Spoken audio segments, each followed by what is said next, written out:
Pues hemos tenido un gran servicio juntos hasta este momento y gracias a todos ustedes por acompañarnos, especialmente por los diferentes medios que tenemos, los diferentes canales. Y si estás viendo esto después, pues gracias por estar aquí. Bueno, creciendo, mi mamá me decía que yo iba a entender mejor las cosas cuando me hiciera papá. No sé si alguna vez escuchaste algo parecido. Cuando yo tenía como 10 a 11 años, después de una larga semana de escuela, tarea y demás, llegaba el sábado por la mañana y yo anticipaba ver mis caricaturas, o como una de mis sobrinas solía decir, las quiracuras. Y en eso mi mamá me decía, alístate porque vamos a trabajar. Desánimo no es suficiente palabra para describir lo que pasaba en ese pobrecito niño. Y ahí estaba yo en la tienda con mis ojos que apenas se abrían, y yo sé que algunos van a bromear de eso, pero iba a la fuente de agua para echarme esa agua en los ojos y despertarme. Y la historia que yo me contaba es que mis padres son aburridos, no les interesa mi felicidad, solo les importa el negocio, el dinero. Y hoy en día, pues yo estoy agradecido por esa y muchas otras lecciones que ellos, en amor y disciplina, me ayudaron a aprender. Y la historia que ahora me digo es que ellos en ese momento hicieron lo mejor para criarme como un hombre de bien, con una fuerte ética de trabajo y responsabilidad. También creciendo, mi papá era el cocinero del desayuno, el almuerzo y la cena.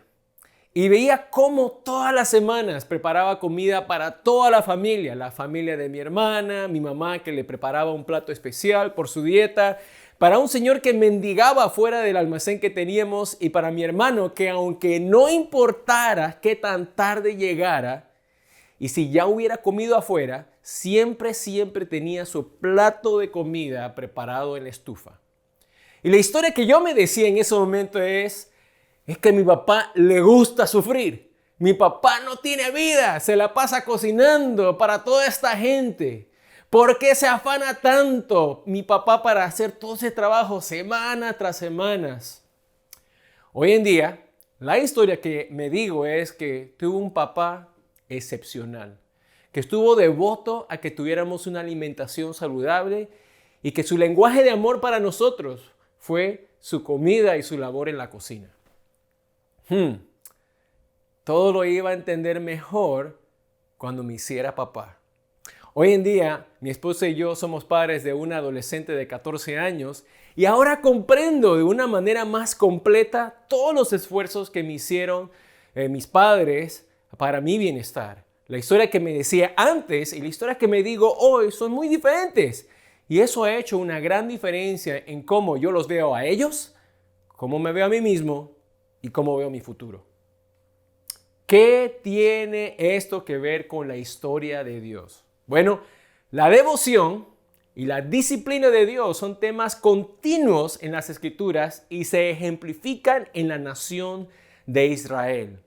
Entonces, para repasar un poquito las cosas que ya hemos visto en nuestra serie de la historia de Dios hasta este momento, nosotros somos personas formadas e impulsadas por historias.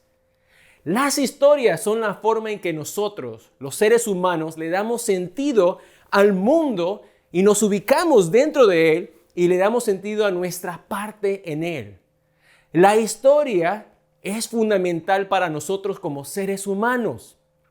La historia que nos contamos a nosotros mismos tiene profundas implicaciones en nuestra identidad. Mira, si te dices que eres parte de una mala historia, entonces eso va a afectar tu protagonismo, tu perspectiva, tus reacciones y tu futuro.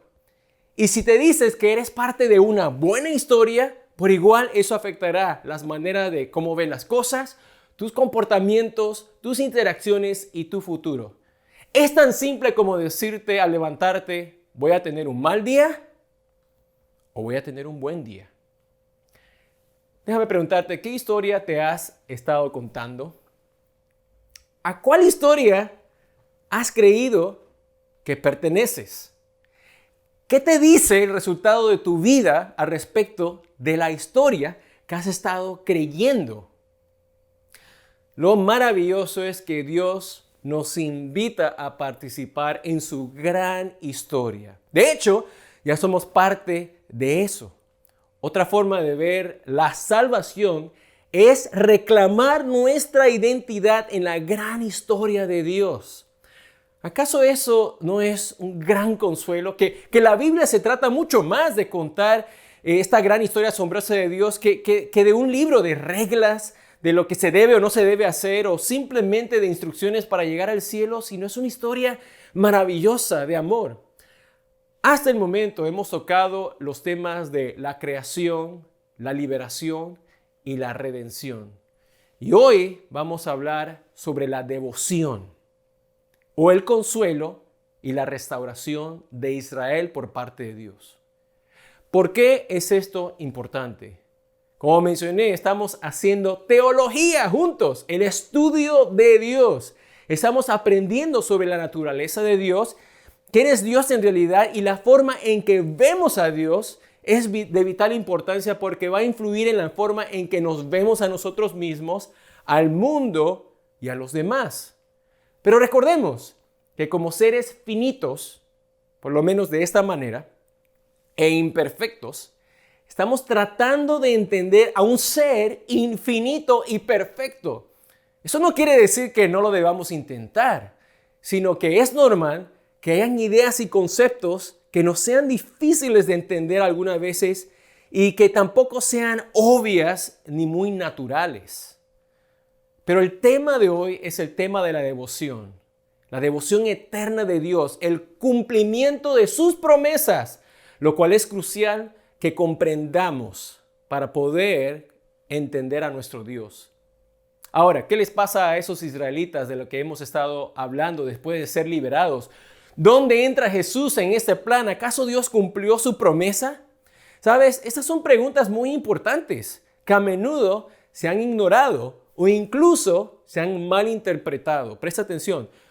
Por eso el título del sermón de hoy es La historia de la devoción de Dios. Entonces, ¿dónde estamos ahora? Bueno, después de la liberación del Éxodo, después de esa historia, los israelitas divagan como nación en un desierto y luego entran a la tierra prometida después de 40 años.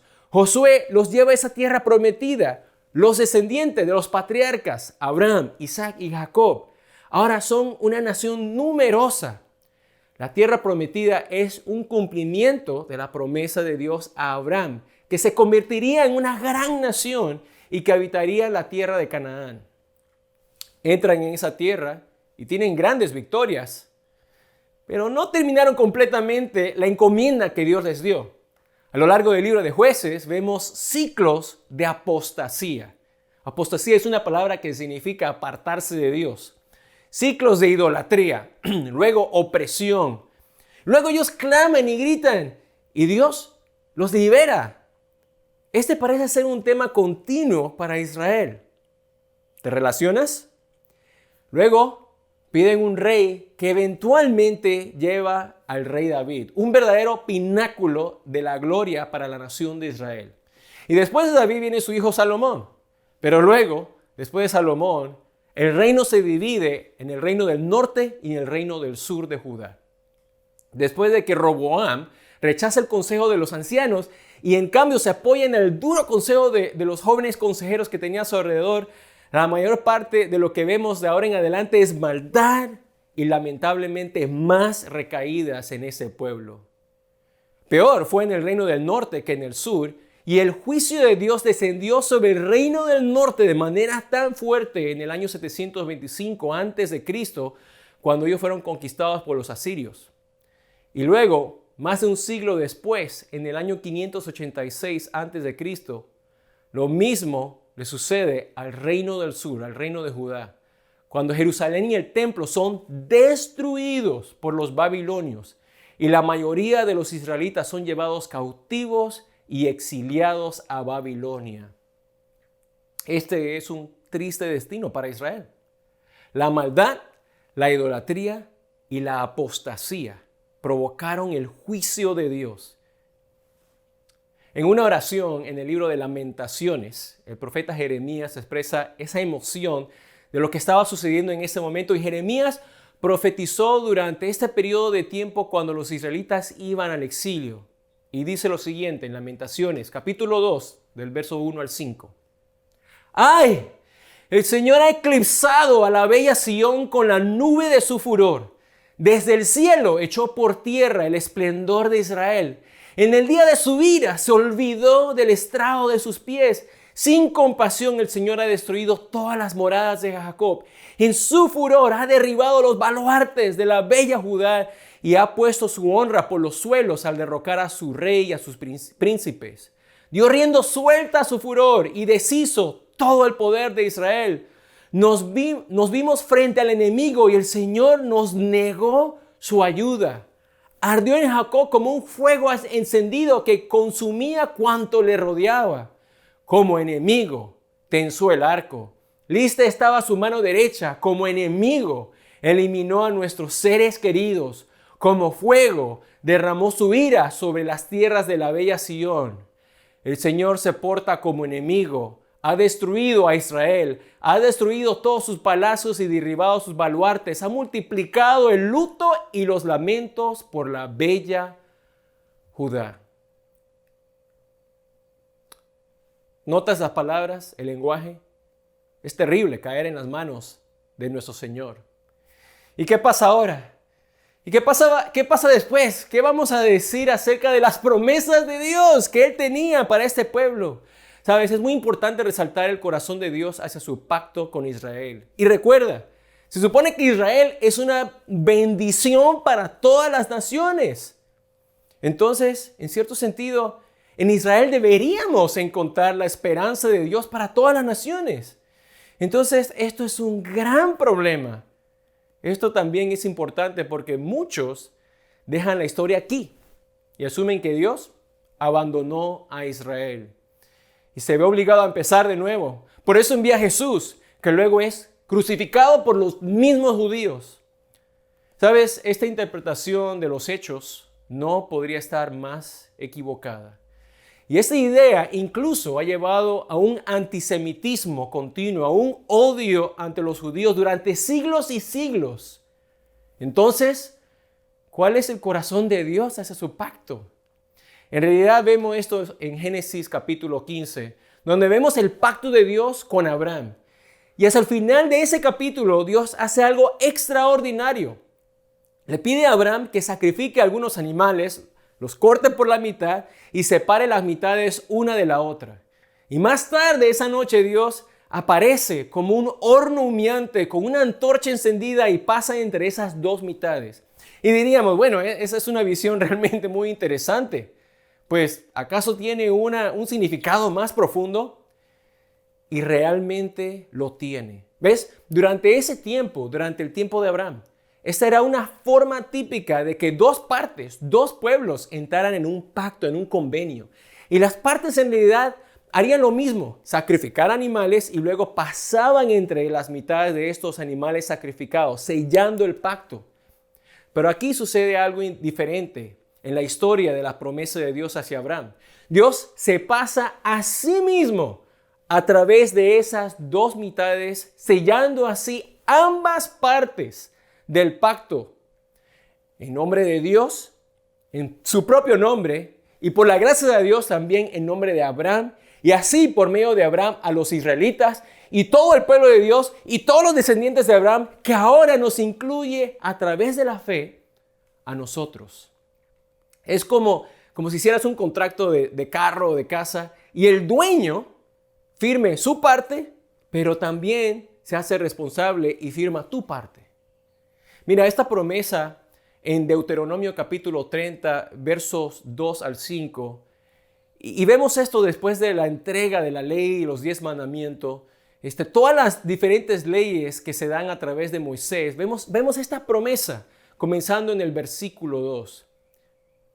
Y cuando tú y tus hijos se vuelvan al Señor, tu Dios, y lo obedezcan con todo el corazón y con todo el alma, tal como hoy te lo ordeno, entonces el Señor tu Dios restaurará tu buena fortuna y se compadecerá de ti. Volverá a reunirte de todas las naciones por donde te ha dispersado, aunque te encuentres desterrado en el lugar más distante de la tierra, desde allá el Señor tu Dios te traerá de vuelta y volverá a reunirte. Te hará volver a la tierra que perteneció a tus antepasados y tomarás posesión de ella. Te hará prosperar y tendrás más descendientes que los que tuvieron tus antepasados. ¡Wow! Mira qué promesa tan detallada, especialmente para la situación en la que muchos siglos después se encuentran los israelitas. Entonces, nuevamente, ¿cuál es el corazón de Dios? ¿Cuál es el corazón de Dios hacia Israel en este momento? ¿Cuál es el corazón de Dios hacia Israel que ha sido castigado y disciplinado? Israel, quien ha perdido su gloria. Israel, que ahora ha sido esparcido entre las naciones. Dios realmente se ha rendido con Israel. ¿Ha olvidado su pacto que él mismo selló con su gracia? ¿Ha olvidado la promesa que acabamos de leer en Deuteronomio 30? Bueno, la respuesta es absolutamente que no. Pero si lee lo que mucha gente llaman Deutero-Isaías, o la segunda parte de los capítulos de Isaías, de 40 al 66 de Isaías, vemos una descripción asombrosa del corazón de Dios hacia Israel. En este pasaje vemos una verdadera profecía mesiánica, una expectativa del Mesías que luego llevó a una expectativa de la venida de Jesús. Pero en realidad este pasaje trata sobre Israel, el siervo que sufre. Y vemos las siguientes palabras justo al comienzo de esa sección en Isaías capítulo 40, de los versos 1 al 5. Consuelen a mi pueblo, dice su Dios. Hablen con cariño a Jerusalén y anúncienle que ya ha cumplido su tiempo de servicio, que ya ha pagado por su iniquidad, que ya ha recibido de la mano del Señor el doble por todos sus pecados. Una voz proclama: preparen en el desierto un camino para el Señor, enderecen en la estepa un sendero para nuestro Dios, que se levanten todos los valles y se allanen todos los montes y colinas, que el terreno escabroso se nivele y se alicen las quebradas. Entonces se revelará la gloria del Señor y la verá toda la humanidad. El Señor mismo lo ha dicho. Qué hermoso pasaje. En ese pasaje vemos a Israel, el siervo que sufre, el siervo sufriente, que luego se encarnaría en Jesús. Mucho de lo que se dice sobre Israel en estos pasajes se cumple luego también en la persona de Jesús. Miren Isaías 49, los versos 5 al 6, donde dice: y ahora dice el Señor que desde el seno materno me formó para que fuera yo su siervo, para hacer que Jacob se vuelva a él, que Israel se reúna a su alrededor, porque a los ojos del Señor soy digno de honra y mi Dios ha sido mi fortaleza. No es gran cosa que seas mi siervo, ni que restauras a las tribus de Jacob, ni que hagas volver a los de Israel, a quienes he preservado. Yo te pongo ahora como luz para las naciones, a fin de que lleves mi salvación hasta los confines de la tierra. Y más adelante, en los versos 8 y 9, así dice el Señor: en el momento propicio te respondí, y en el día de salvación te ayudé. Ahora te guardaré y haré de ti un pacto para el pueblo, para que restaures el país y repartas las propiedades asoladas, para que digas a los cautivos: salgan, y a los que viven en tinieblas: están en libertad. Junto a los caminos pasarán, y en todo cerro árido hallarán pastos.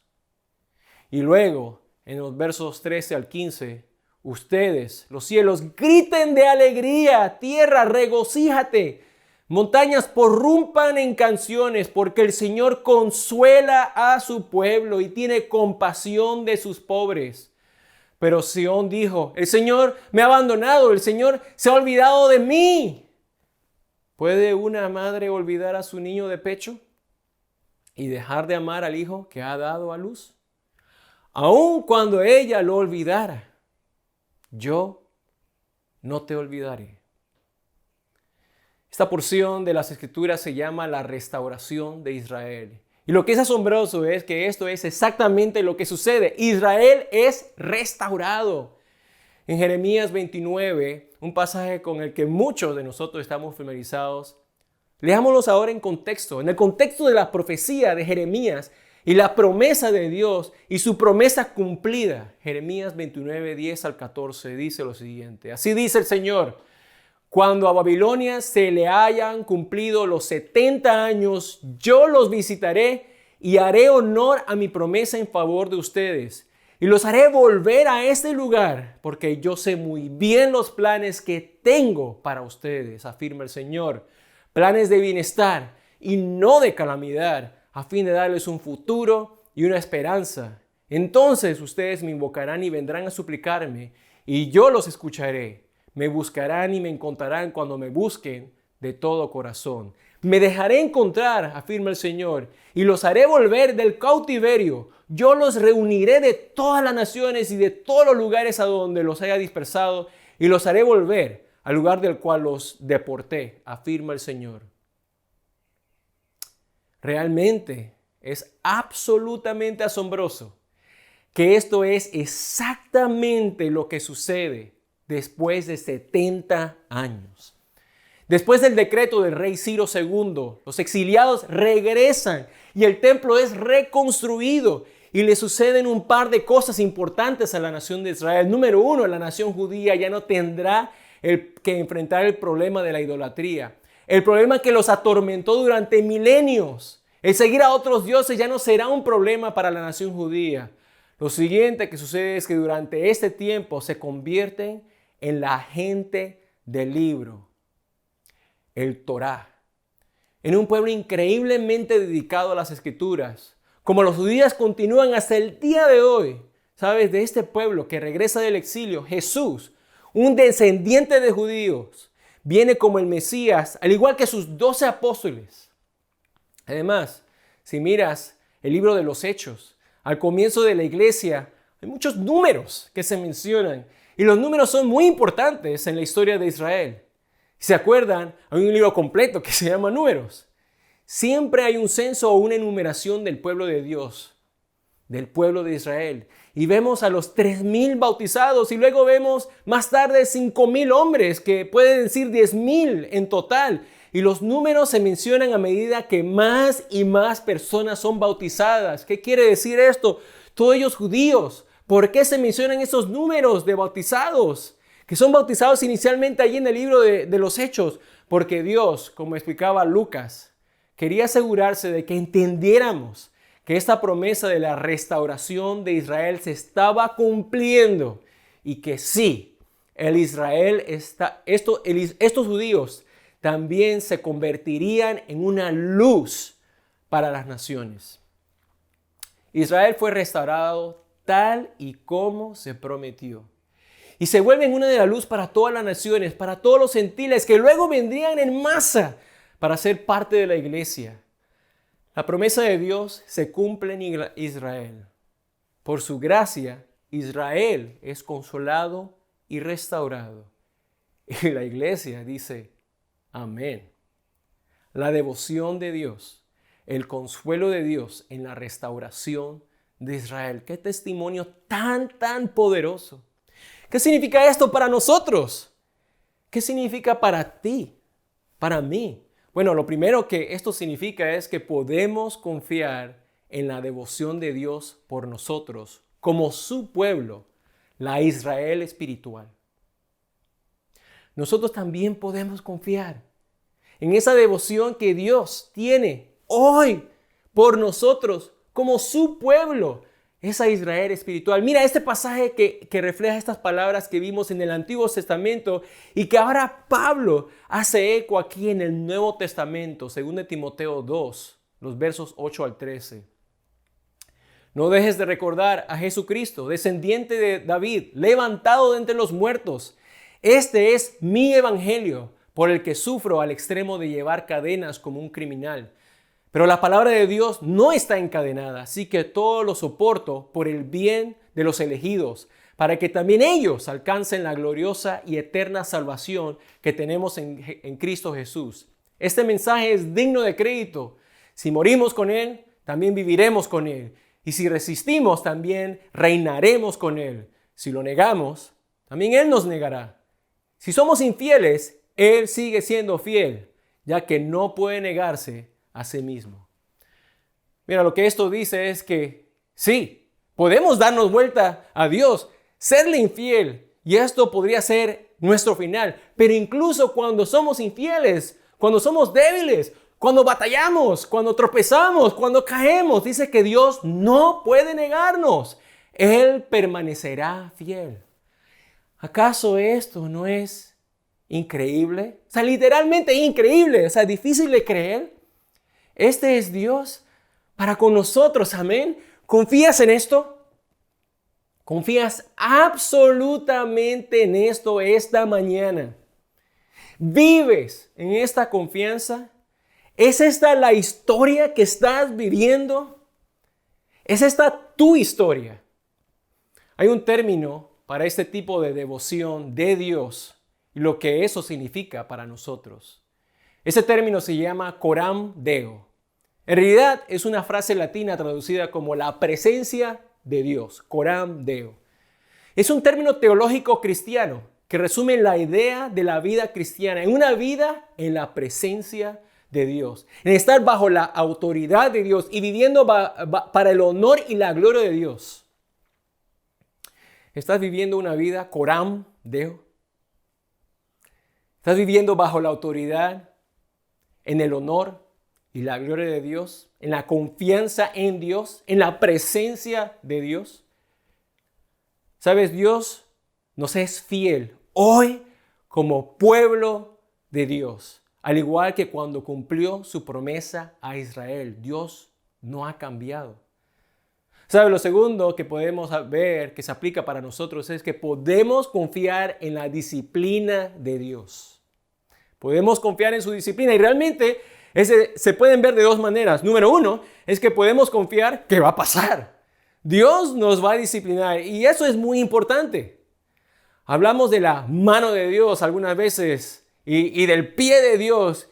Y entiendo que sí, la disciplina de Dios vendrá, pero no solo llegará a nuestras vidas, sino que será para nuestro bien, que será para nuestro bienestar. Mira lo que dice la Biblia en Hebreos 12, versos 4 al 11.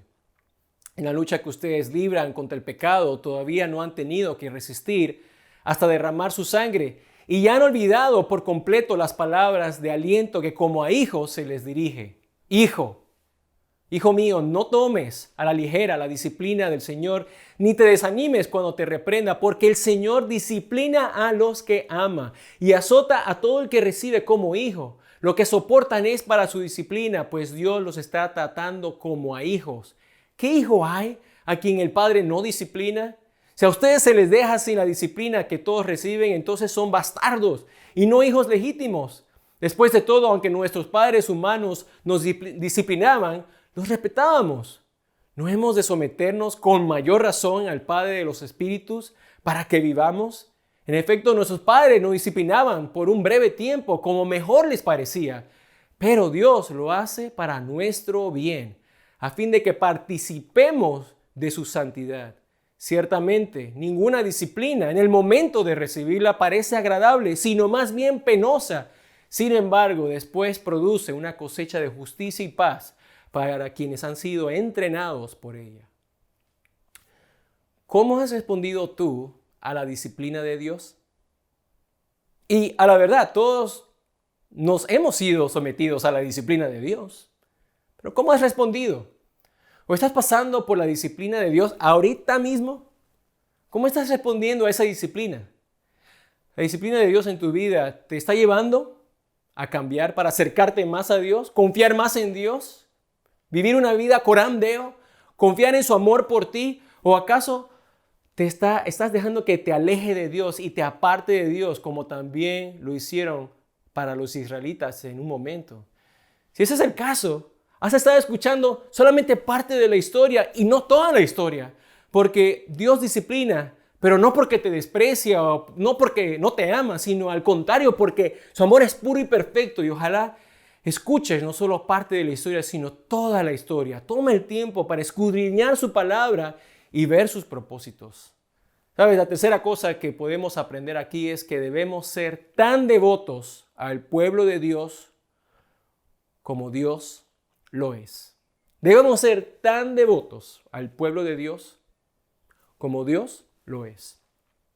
Vivimos en un tiempo de pobre compromiso, de débil devoción, en donde la gente no cumple sus promesas, la gente no es fiel, no son devotos en las buenas ni en las malas. Corren de un lugar a otro cuando vienen problemas o persecución. Muy fácilmente dejan las cosas, incluyendo a la familia de Dios. Déjame hacerte algunas preguntas. ¿Aprecias a la iglesia? ¿Aprecias a la iglesia? ¿Aprecias al pueblo de Dios? ¿Aprecias a la Israel espiritual de Dios? ¿Eres devoto a la iglesia de Dios en las altas y en las bajas, en las buenas y en las malas, en los momentos felices o cuando hay malas noticias? ¿Tienes el corazón de Jesús hacia su iglesia, su novia? Esto es tan crucial, es tan importante. Sé que como iglesia, la iglesia no es perfecta. No somos perfectos. Y como diría nuestro buen amigo Marty Fuqua, ¿cómo sabemos que la iglesia no es perfecta? Bueno, porque tú y yo estamos aquí. Y es cierto, no somos perfectos. Pero muchas veces tenemos muchas expectativas para quienes nos rodean, pero muy pocas expectativas de nosotros mismos. Y muy pocas expectativas de la devoción que Dios nos exige. Pero definitivamente esperamos su devoción hacia nosotros. Estas palabras en Hebreos 12 están un poco más adelante y son para nosotros hoy. Hebreos 12, 22 al 29. Por el contrario, ustedes se han acercado al monte Sión, a la Jerusalén celestial, la ciudad del Dios viviente. Se han acercado a millares y millares de ángeles, a una asamblea gozosa, a la iglesia de los primogénitos inscritos en el cielo. Se han acercado a Dios, el juez de todos, a los espíritus de los justos que han llegado a la perfección, a Jesús, el mediador de un nuevo pacto, y a la sangre rociada que habla con más fuerza que la de Abel. Tengan cuidado de no rechazar al que habla, pues no escaparon aquellos que rechazaron a los que amonestaban en la tierra. Mucho menos escaparemos nosotros si le volvemos la espalda al que nos amonesta desde el cielo.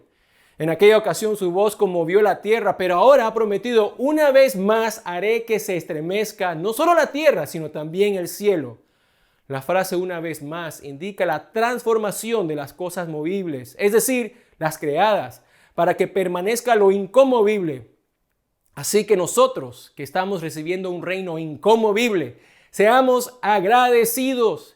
Inspirados por esta gratitud, adoremos a Dios como a Él le agrada, con temor reverente, porque nuestro Dios es fuego consumidor. Así que esta es la historia de la devoción de Dios, la historia del consuelo de Dios, la historia de la restauración de Dios, la historia de Dios siendo fiel a su promesa. Su mayor historia. Una historia a la que todos estamos invitados. Y los dejo con la misma pregunta que hemos estado en las últimas semanas. ¿Ocuparás tú ese lugar en esa historia? ¿Acaso determinará tu visión de Dios y de ti mismo y de los demás? Escribirás tus propios capítulos. Escribiremos nuestros propios capítulos juntos, dedicados como pueblo de Dios, que traerán su consuelo y su poderosa devoción para restaurar el mundo entero. Esas son preguntas importantes para tu vida, para nuestras vidas y realmente para el mundo entero. Que Dios te bendiga.